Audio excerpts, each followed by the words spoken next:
Hello guys, welcome to RP Academy. तो दोस्तों, आज हम लोग एक नया चैप्टर पढ़ने वाले हैं, फंड फ्लो स्टेटमेंट। तो देखो होता क्या है, पहले फंड फ्लो स्टेटमेंट के बारे में अगर हम पढ़ना शुरू करेंगे तो थोड़ा सा बेसिक समझ लेते हैं, आपको बेटर समझ आएगा। अब कोई भी ऑर्गेनाइजेशन है क्या करती है, ठीक है। देखो, मान लो एक कंपनी है ए, ऐसे लेते हैं, एक कंपनी है ए। अब ए को यहाँ पर जब स्टार्ट किया होगा तो उसका कोई ओनर होगा। उन्होंने क्या किया होगा, अपना खुद का पैसा लगाया होगा, जिसे बोलेंगे ओनर्स कैपिटल। अपना पैसा लगाया, स्टार्ट की ऑर्गेनाइजेशन। अब हर बार तो ऐसा नहीं होगा, जब भी ऑर्गेनाइजेशन में फंड्स की जरूरत है तो इन्होंने अपनी खुद की कैपिटल लगाई होगी। इन्होंने क्या किया होगा, इन्होंने लोन लिया होगा। लोन कहाँ से लिया होगा, इन्होंने बैंक से लोन लिया होगा, या दूसरी कंपनी से लोन लिया होगा, या इन्वेस्टर से लोन लिया होगा। ठीक है। अब इसके अलावा और क्या किया होगा, इसके अलावा बाद में इन्होंने कुछ शेयर्स अपने इशू किए होंगे। ठीक है। अपने शेयर्स कैसे इशू कर सकते हैं, हो सकता है किसी और को अपना पार्टनर बना लिया हो, या फिर पब्लिक लिस्टेड कंपनी बन गई हो और अपने शेयर्स इशू कर दिए। दोनों तरीके से इनके पास क्या आया होगा, फंड्स आए होंगे, राइट, पैसा आया होगा।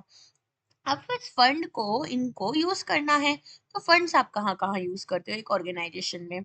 इसके लिए मशीनरीज खरीद सकते हो, लैंड खरीद सकते हो, राइट। कुछ हिस्सा वर्किंग कैपिटल में यूज कर सकते हो। वर्किंग कैपिटल क्या होता है, कि ऑपरेटिंग साइकिल में ऑपरेशंस परफॉर्म करने के लिए, राइट। इसके अलावा और क्या कर सकते हो, इसके अलावा हो सकता है कोई नया बिजनेस स्टार्ट कर रहे हो, एक्सपेंशन कर रहे हो, कोई अपनी नई बिजनेस लाइन शुरू कर रहे हो, या फिर कोई नया बड़ा प्रोजेक्ट यूज कर रहे हो, तो इन फंड्स को यूज करोगे। तो यहाँ पर फंड फ्लो स्टेटमेंट जो है, इसमें हम क्या करते हैं, हैंडराइटिंग थोड़ा गंदा आता है इस पेन टैप पर, आई एम सॉरी। ठीक है। चलिए, तो इस फंड फ्लो स्टेटमेंट में हम क्या करते हैं, सोर्सेस हमारे देखते हैं फंड्स के क्या हैं, और देखते हैं एप्लीकेशंस क्या रहेंगी, राइट। तो इस तरीके से हम क्या कर रहे हैं, यहाँ पर हमारे अपने क्या बना रहे हैं, हमारे लिए यहाँ पर फंड फ्लो स्टेटमेंट बना रहे होते हैं। ओके। चलिए, अब अगर हम बात करें आज के चैप्टर की, तो इसमें हम क्या क्या पढ़ने वाले हैं। हम इसमें देखेंगे इंट्रोडक्शन, फिर मीनिंग क्या है, सिग्निफिकेंस क्या है, सोर्सेस क्या है, प्रिपरेशन हमारी कैसे होती है अगर हमारे यहाँ पर चेंजेस आ रहे हैं वर्किंग कैपिटल में, फिर हम यहाँ पर ऑपरेशन से फंड्स कैसे लेते हैं, वो सारी अपनी स्टेटमेंट्स कैसे बनाएंगे, फंड फ्लो स्टेटमेंट फाइनलाइज कैसे करेंगे, लिमिटेशंस क्या है, और डिफरेंस क्या है cash flow end fund flow statements में। तो चलिए स्टार्ट करते हैं। बैलेंस शीट आपको याद है, मैंने आपको पढ़ाया था, जहां मैंने बताया था बैलेंस शीट में हमारे पास क्या क्या होता है, लाइबिलिटीज पता होती है हमें।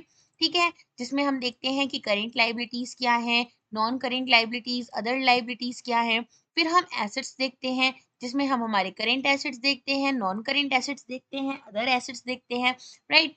अब अगर हम बात करें, ये हम एक स्टैटिक व्यू दे रहे हैं किसी भी बिजनेस का, कि भाई इतनी लाइबिलिटीज हैं, इतने यहाँ पर एसेट्स हैं। यहाँ पर आपको बहुत ज्यादा ये नहीं पता पड़ पाएगा कि मूवमेंट कैसे हुआ था फंड्स का, राइट। अब यहाँ पर इसके लिए हमें क्या करना होता है, यहाँ पर हमें डिफरेंट सोर्सेज से जो हमारे फंड्स में मूवमेंट हो रही है, उसके लिए अलग से स्टेटमेंट्स बनानी पड़ती है, जिसमें हम दिखाते हैं कि आखिर ये फंड्स आ कहाँ से रहे हैं, तो इनके सोर्सेस क्या हैं, और ये हम यूज कहाँ कर रहे हैं, तो इनके यूसेजेस क्या हैं, राइट। चलो, तो अगर हम बात करें यहाँ पर इसका मेन पर्पस क्या है, ये हम देखते हैं कि साउंडनेस और सॉल्वेंसी एक बिजनेस की कैसी है, कैसे यहाँ पर फाइनेंसिंग और इन्वेस्टिंग एक्टिविटीज जो है वो हम कर रहे हैं।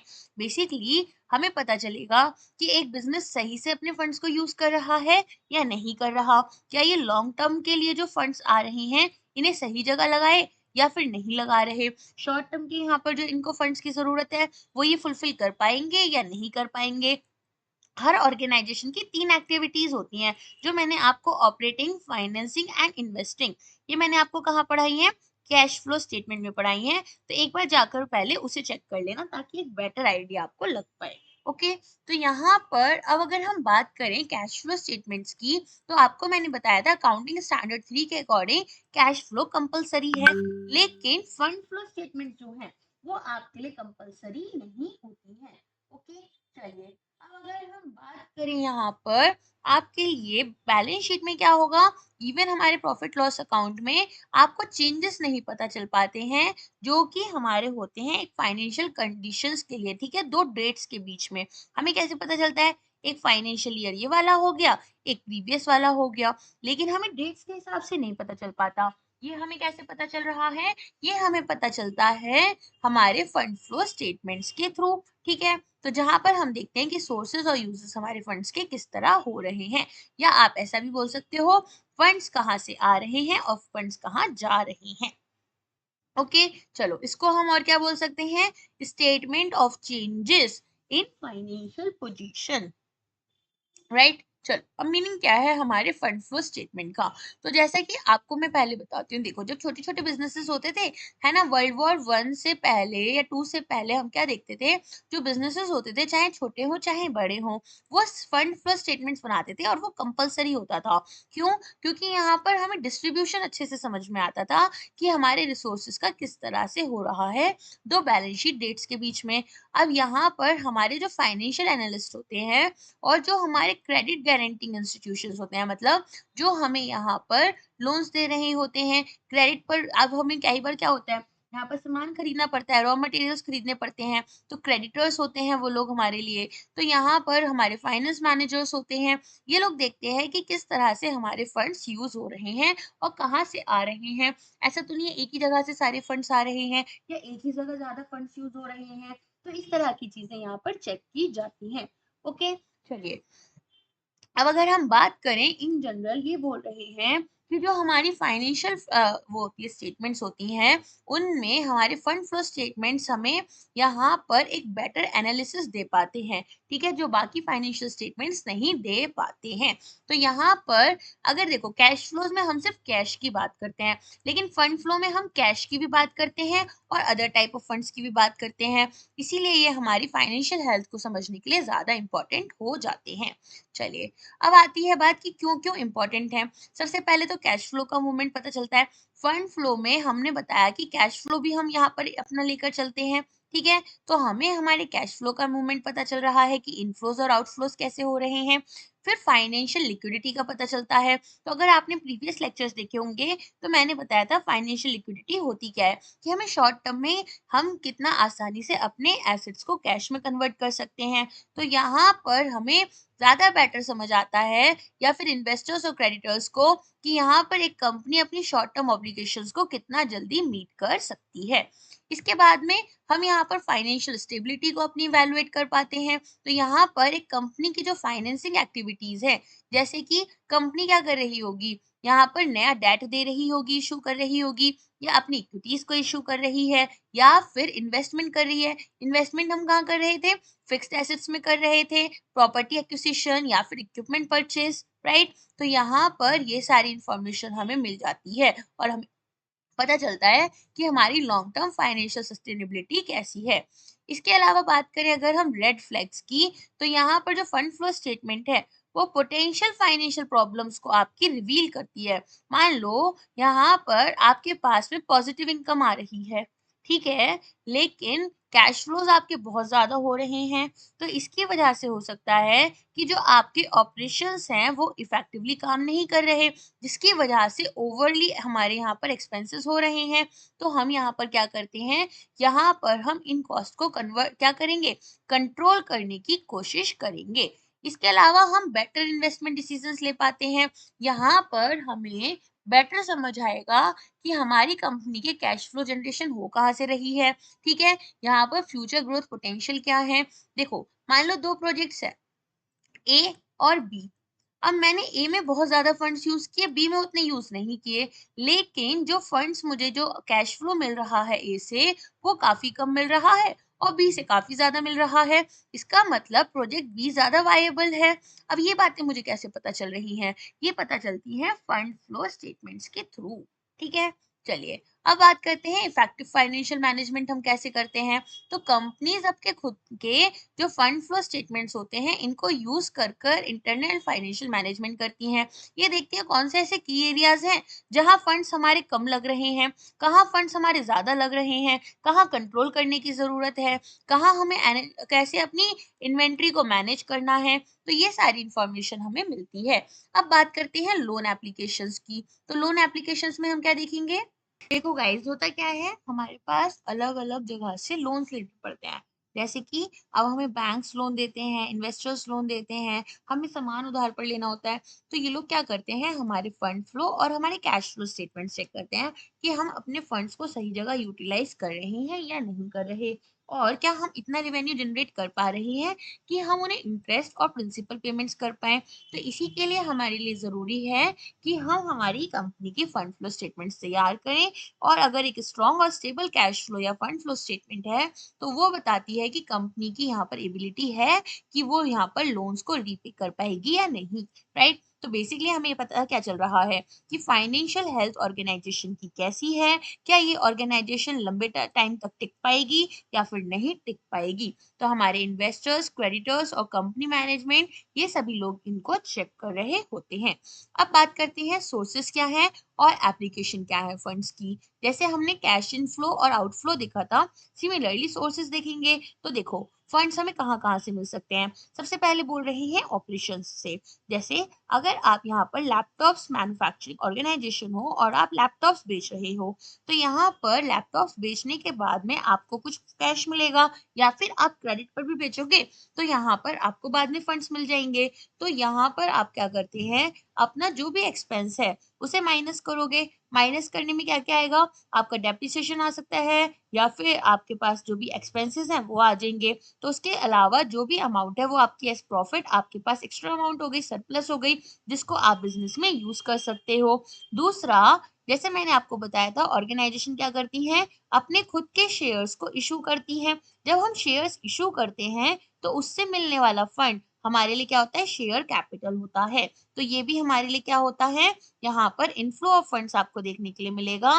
तो यहाँ पर ये भी हमारे मिल रहा है। फिर है हमारे पास long term borrowings. Long term borrowings में हम क्या देखते हैं, यहाँ पर एक लॉन्ग टर्म लोन आप ले रहे हो, ठीक है। लोन कहाँ से ले सकते हो, ऑर्गेनाइजेशंस, जैसे कि हमारे पास फाइनेंशियल इंस्टीट्यूशंस होते हैं, बैंक्स होते हैं। तो यहाँ पर आपके पास में इन लोन्स को लेकर आप क्या करते हो, देखो जब आप लॉन्ग टर्म बोरोइंग करते हो तो आपको दो तरह से अपने फंड्स को यूज करना है। पहला है, यहाँ पर आपको कुछ फिक्स्ड एसेट्स वगैरह खरीदने होंगे, ठीक है, मशीनरीज, जमीन, ये सब चीजें खरीदोगे। दूसरा, आप क्या करते हो, अपने वर्किंग कैपिटल में शॉर्ट टर्म के लिए इस फंड का एक हिस्सा यूज कर रहे होते हो, ठीक है। तो यहाँ पर एक इंक्रीज हो जाता है वर्किंग कैपिटल में, बिकॉज कैश इनफ्लो हुआ। तो एक शॉर्ट टर्म लोन जो होता है वो यहाँ पर वर्किंग कैपिटल में आपके क्या नहीं शो कर रहा, इंक्रीमेंट नहीं शो करता। क्यों? क्योंकि करेंट एसेट्स आपने लिए, लेकिन फिर करेंट लाइबिलिटीज भी आपकी बढ़ गई। जबकि अगर आप एक लॉन्ग टर्म वो ले रहे हो तो करेंट एसेट्स तो आपके बढ़ गए, लेकिन लोन क्योंकि बढ़ा है तो करेंट लाइबिलिटीज आपकी बढ़ेंगी नहीं, तो ये सेम रहेंगी। इसीलिए वर्किंग कैपिटल आपका यहाँ पर इंक्रीज होता है तब जब आप यहाँ पर लॉन्ग टर्म लोन ले रहे हो। चलो, इसके अलावा आप क्या कर सकते हो, नॉन करेंट एसेट्स बेच सकते हो। अब आपके पास में कोई मशीन थी जिसे आपने बेच दिया, या फिर जमीन थी, तो ये सब आपके किस में आ जाते हैं, नॉन करेंट एसेट्स में आ जाते हैं। तो इनसे भी आपको यहाँ पर क्या होगा, कैश क्या मिलेगा, कैश इनफ्लो देखने के लिए मिलेगा। अब यहाँ पर आप प्रिपरेशन कैसे कर रहे हो चेंजेस इन वर्किंग कैपिटल के लिए। तो देखो, सबसे पहले वर्किंग कैपिटल की इक्वेशन क्या थी, current assets minus current liabilities, right. अब अगर करेंट एसेट्स बढ़ रहे हैं तो वर्किंग कैपिटल बढ़ेगा, अगर करेंट एसेट्स कम हो रहे हैं तो वर्किंग कैपिटल कम होगा, अगर करेंट लायबिलिटीज बढ़ रही हैं तो वर्किंग कैपिटल कम होगा क्योंकि नेगेटिव में है, अगर करेंट लायबिलिटीज आपकी डिक्रीज हो रही हैं तो वर्किंग कैपिटल बढ़ जाएगा, राइट। अगर मान लो यहाँ पर, अब चारों सिचुएशन समझ में आ गई आपको कि किस तरीके से हमारा वर्किंग कैपिटल जो है वो अफेक्ट हो रहा होता है, राइट। चलो, अब अगर हम बात करें यहाँ पर कि किस तरीके की हमारी फंड फ्लो स्टेटमेंट्स होती हैं, ठीक है। तो यहाँ पर आपके पास करेंट एसेट्स होते हैं। करेंट एसेट्स में क्या क्या आएगा, कितना आपके पास कैश है इन हैंड, कितने बैंक में आपके पैसे हैं। यहाँ पर मार्केटेबल सिक्योरिटीज मतलब शॉर्ट टर्म के लिए आपने अगर कुछ मार्केटेबल सिक्योरिटीज में पैसा लगाया है तो वो। इसके बाद में बिल्स रिसीवेबल, जो अमाउंट आपको मिलने वाला है, क्यों, क्योंकि यहाँ पर आपने क्रेडिट सेल्स की है, उधार पर सामान बेचा है। फिर आते हैं आपके सनड्राइड डेटर्स। ये कौन होते हैं, ये वो लोग हो गए जिन्होंने आपसे यहाँ पर कुछ सामान उधार पर लिया था, लेकिन लॉन्ग टर्म से वो पैसा आपको नहीं दिया होता है। तो सनडे डेटर्स कौन से होते हैं? यहाँ पर इन्होंने आपसे बिजनेसेस में काफी लॉन्ग टर्म के लिए अमाउंट लिया होता है, ठीक है। तो यहाँ पर डेबिट्स पर आपकी जो क्रेडिट पर सेल होती है। इसके बाद में क्लोजिंग स्टॉक्स आपके हो जाते हैं, जो भी आपके पास में स्टॉक्स थे इन्वेंट्री में, ठीक है। एंड देन प्रीपेड एक्सपेंसेस, जैसे आपने रेंट, इंश्योरेंस ये सब पहले से पे कर दिया, तो ये आपके लिए क्या बन जाते हैं? Prepaid expenses. और अगर आपने मान लो जैसे सैलरीज है, सैलरी हम पूरा महीना कंप्लीट होने के बाद तब पे करते हैं, तो वो हमारे लिए क्या बन जाती है? लाइबिलिटीज, ठीक है, याद रखना। चलो, करेंट लाइबिलिटीज में क्या आ जाएगा? क्रेडिटर्स। अगर आपने यहाँ सामान उधार पर लिया है, तो आपके लिए मान लो ए है, ठीक है, ए ने यहाँ पर सामान उधार पर दिया बी के लिए। ए ने सामान किसको उधार दिया है? बी को दिया है। तो ए कौन हो गया? क्रेडिटर हो गया, ठीक है। और बी कौन हो गया? डेटर हो गया। जिसने डेट पर सामान लिया वो डेटर हो गया, जिसने क्रेडिट पर सामान लिया वो क्रेडिटर हो गया। तो हर बिजनेस में आप भी तो कुछ सामान उधार पर लोगे ना, तो क्रेडिटर हो गए। फिर बिल्स पेएबल हो गए, जो बिल्स आपको पे करने हैं। आउटस्टैंडिंग एक्सपेंसेस, जैसे सैलरीज का बताया मैंने, ठीक है। प्री रिसीव्ड इनकम, बहुत बार आपको एडवांस मिल जाता है किसी भी कॉन्ट्रैक्ट के लिए। इसके अलावा डाउटफुल और बैड डेट्स के लिए प्रोविजन। देखो, बैंक्स का आपको पता है एनपीएस बन जाते हैं, फिर बहुत बार लॉस एसेट्स में कन्वर्ट हो जाते हैं, जहां पर आपको पैसा ही नहीं मिलना। तो अब बैंक्स को बोला जाता है कि आप ऑलरेडी अपने लिए कुछ कैपिटल्स बचा कर रखो। जैसे जैसे यहाँ पर हम लोन देना जैसे ही शुरू करते हैं ना, तुरंत प्रोविजनिंग शुरू हो जाती है कि आपको बताया जाता है इतने परसेंट कैपिटल आपको रखनी है। वो कैपिटल वैसे वैसे बढ़ती जाती है जैसे जैसे एसेट की क्वालिटी गिर रही है। मतलब एसेट यहाँ पर सबसे पहले आपका परफॉर्मिंग होता है, स्टैंडर्ड होता है, फिर एनपीए में कन्वर्ट होता है, फिर सब स्टैंडर्ड, फिर डाउटफुल, फिर यहाँ पर बैड डेट बन जाता है, लॉस एसेट बन जाता है, राइट। तो यहाँ पर ऐसे ही आपको कैपिटल भी अपने पास ज्यादा बचा कर रखनी पड़ती है। तो इसके लिए ना आप एक प्रोविजन बना लेते हो। अब जैसे ही यहाँ पर आपको क्या हुआ, कोई भी आपका जो लोन था वो वापस नहीं आया, लॉस एसेट बन गया, तो आपको क्या करना होता है? उतना ही अमाउंट का, मान लो 5 लाख का लोन था जिसमें से 3 लाख अमाउंट रिकवर नहीं हो पाई, तो 3 लाख रुपए इस कैपिटल से क्या करते हो? यहाँ पर माइनस कर देते हो। तो इससे आपके पास क्या आ जाता है? नेट वर्किंग कैपिटल आपके पास आ जाती है। तो प्रीवियस ईयर की, करंट ईयर की आप देख लेते हो, दोनों को कंपेयर करके देखोगे कि क्या इंक्रीज हुआ है या डिक्रीज हुआ है, राइट।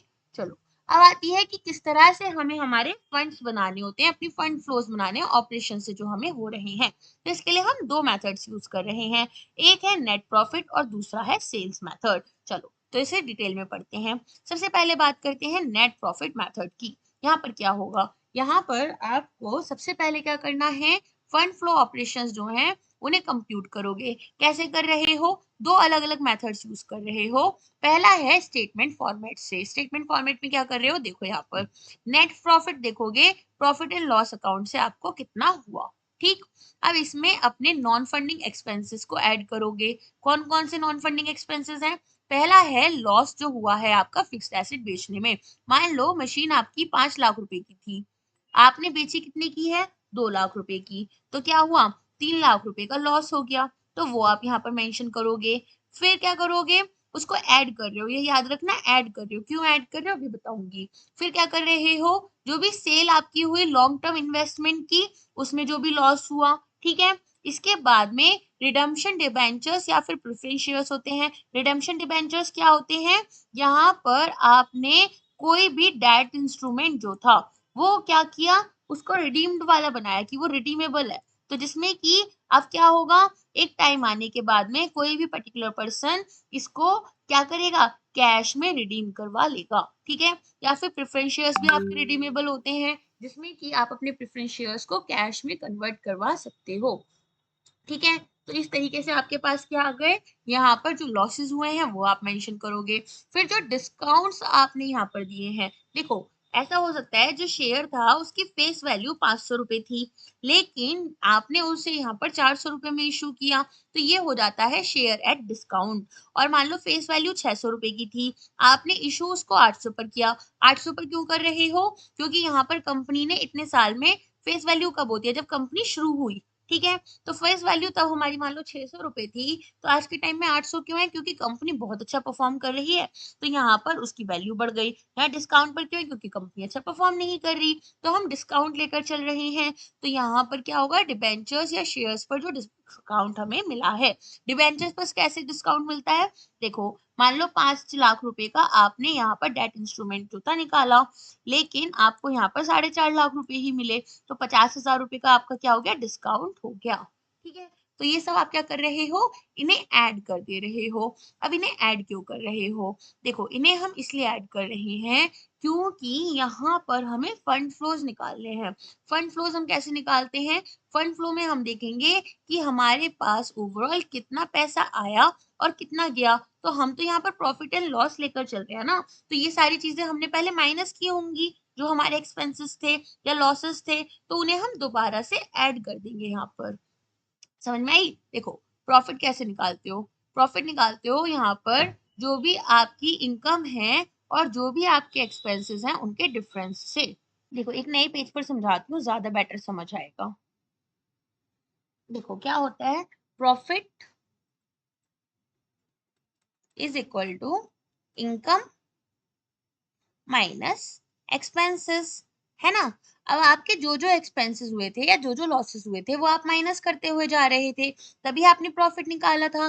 तो अब आप क्या कर रहे हो, अब आप इनको दोबारा से ऐड करते हुए जा रहे हो, ताकि आपको पता चल पाए कि टोटल पैसा कितना आया था। आगे समझ में, चलो वापस आ जाते हैं। अब हमने क्या क्या पढ़ लिया, हमने पढ़ा हमारा नॉन फंडिंग एक्सपेंस। अब अपना पढ़ते हैं ऑपरेटिंग एक्सपेंस। देखो डेप्रिसिएशन के लिए हम क्या करते हैं, प्रॉफिट एंड लॉस अकाउंट में एक प्रोविजन बना के चलते हैं कि हमारा जो भी डेप्रिसिएशन अमाउंट था उसको हमने माइनस कर दिया। लेकिन डेप्रिसिएशन जो होता है क्या वो कैश एक्सपेंस है, आप किसी को पैसा दे रहे हो डेप्रिसिएशन हो रहा है, नहीं। तो यहाँ पर हम इसको भी ऐड कर देते हैं। आगे समझ में। अब इंटेंजिबल एसेट्स जो होते हैं, इन पर जब हमारा डेप्रिसिएशन होता है तो इसको हम बोलते हैं अमोर्टाइजेशन।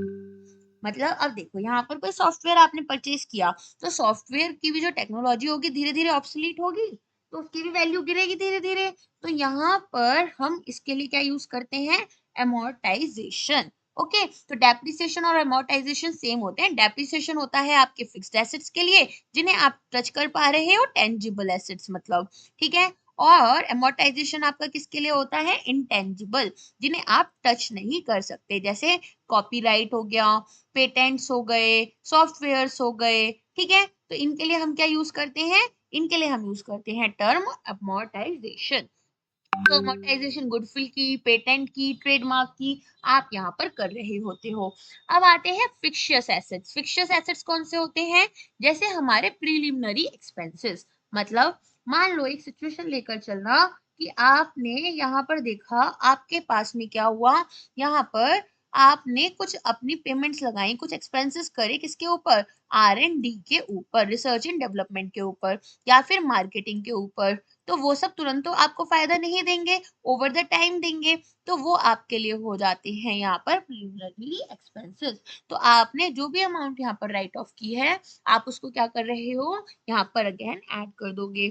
फिर आप क्या करोगे, जो भी आपके डिस्काउंट से शेयर्स या डिबेंचर्स पर, ठीक है, अगर आपने उसके लिए कुछ भी प्रोविजन बनाया था, तो जो अमाउंट आपने वहां पर राइट ऑफ की है उसको भी ऐड कर दोगे। राइट ऑफ का मतलब समझ आ गया ना, प्रोविजन में से ही अमाउंट माइनस कर दोगे, अपने प्रॉफिट या लॉस में से नहीं शो करोगे, जो प्रोविजन अलग से बना रखा था इसी में से इसको माइनस कर देते हो।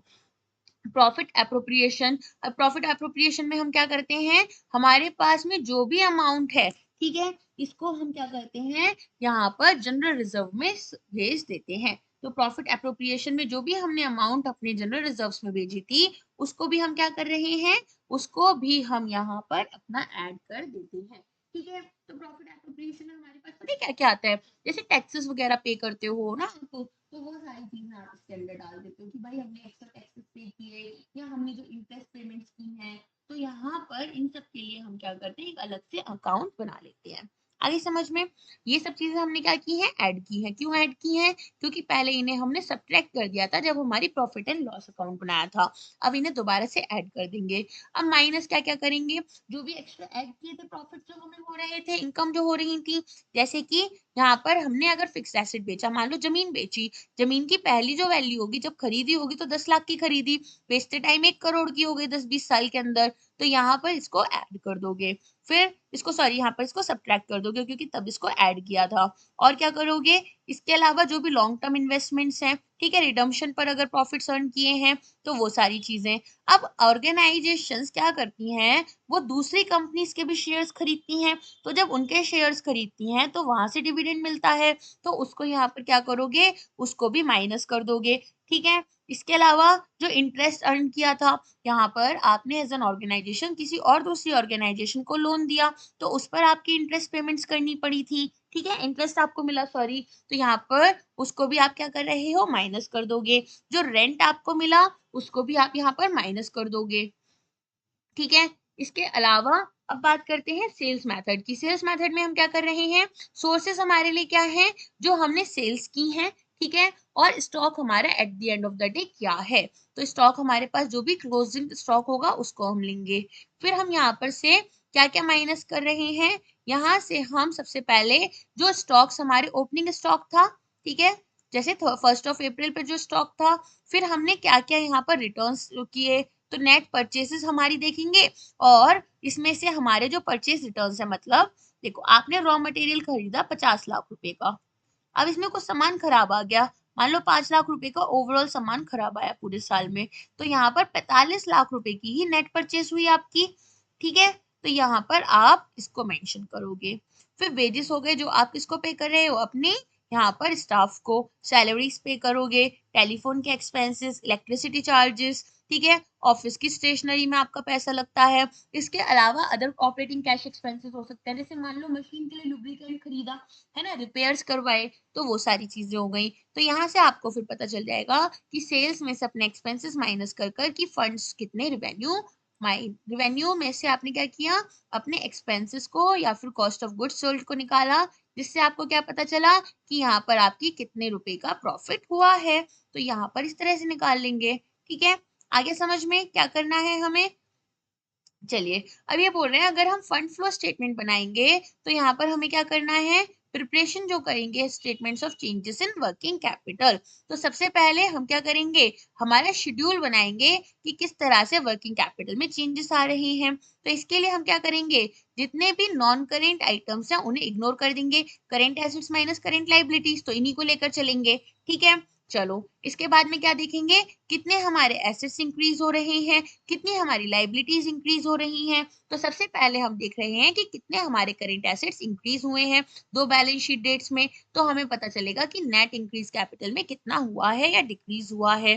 फिर करेंट लाइबिलिटीज में चेक करेंगे सिमिलरली, ठीक है, तो इस तरीके से हम इसे निकाल लेते हैं। तो कैसे है, करेंट एसेट्स में cash in hand, debtors, inventory, bill receivable. Inventory जो हमारे पास स्टॉक हो गया हमारा, डेटर जो हमने लोन्स दे रखे, सॉरी क्रेडिट सेल्स की थी, जो कैश हमारे हाथ में आइडल था, जो पैसा हमें मिलने वाला था।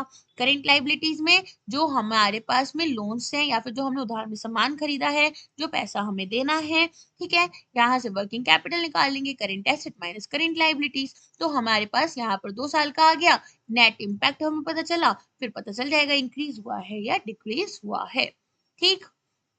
अच्छा, फिर हम क्या करेंगे, यहाँ पर हम देख रहे हैं फंड्स फ्रॉम ऑपरेशंस जो हैं, हमें यहाँ पर क्या हो रहा है, प्रॉफिट अर्न हुआ है या लॉस हुआ है, ठीक है।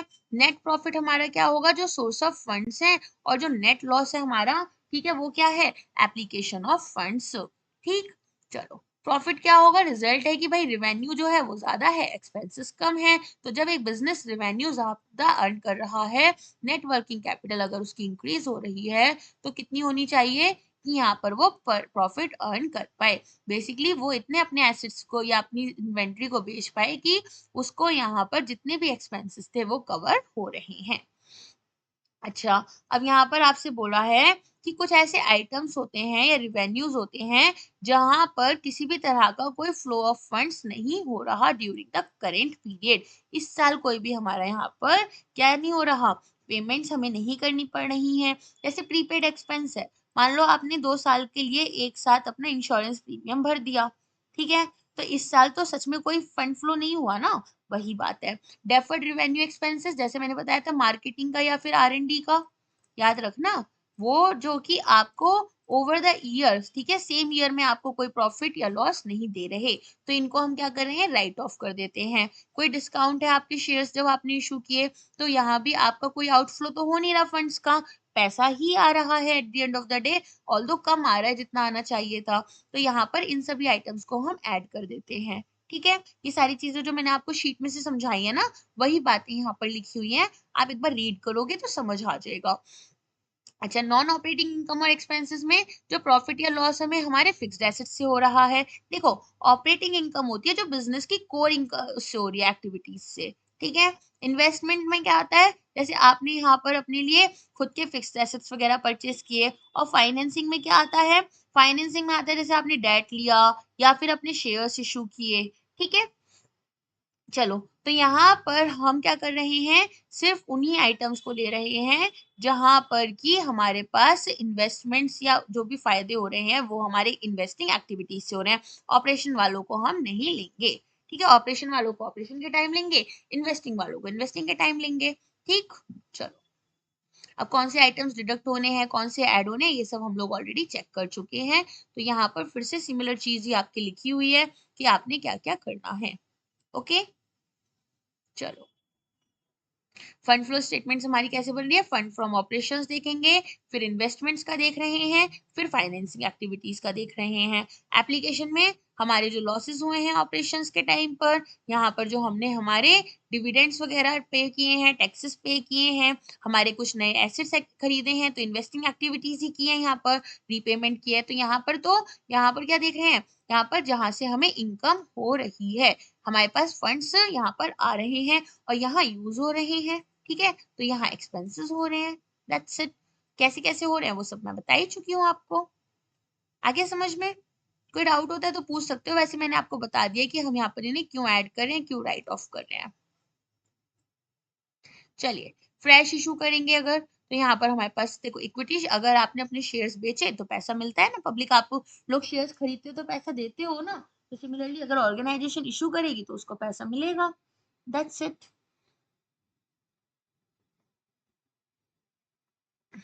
अब लिमिटेशंस क्या है फंड फ्लो स्टेटमेंट्स की, देखो लिमिटेशंस में आप क्या देखोगे, यहाँ पर ये एक सब्स्टिट्यूट नहीं है इनकम स्टेटमेंट का या बैलेंस शीट का, ठीक है, तो ऐसा तो नहीं है कि मैं यहाँ पर अगर एक फंड फ्लो स्टेटमेंट बनाई तो बैलेंस शीट नहीं बनानी पड़ेगी, बनानी तो वो भी पड़ेगी, अलग से मेहनत उसके लिए भी करनी पड़ेगी। अब यहाँ पर कोई भी एक्स्ट्रा इन्फॉर्मेशन नहीं है, जैसे अब हमारे पास ये बोल रहे हैं वर्किंग कैपिटल चेंज हो गया, लेकिन क्या सच में वर्किंग कैपिटल में चेंजेस ऐसे होने चाहिए थे कि करेंट एसेट्स जो है वो बढ़ गए, लाइबिलिटीज नहीं बढ़ी, है ना, तो यहाँ पर प्रॉपर इंफॉर्मेशन नहीं मिलती है, ओरिजिनलिटी नहीं है, सिर्फ और सिर्फ डेटा को हम यहाँ पर अरेंज कर रहे हैं, ठीक है। पास्ट चेंजेस तो बता देता है, कॉन्टिन्यूस चेंजेस जो है वो रिवील नहीं कर पाता है, किसी भी तरह की एस्पेक्ट्स हैं हमारी ट्रांजेक्शन्स की तो वो हमारी करेंट है और उन्हें हम कंसिडर ही नहीं कर रहे हैं, ठीक है। अगर एस्पेक्ट्स हमारी नॉन करेंट है तो हम उनको क्या कर रहे हैं, यहाँ पर इंक्लूड ही नहीं कर रहे होते हैं, ठीक है। कुछ मैनेजमेंट अकाउंटेंट्स जो होते हैं वहां पर हम क्या देखेंगे,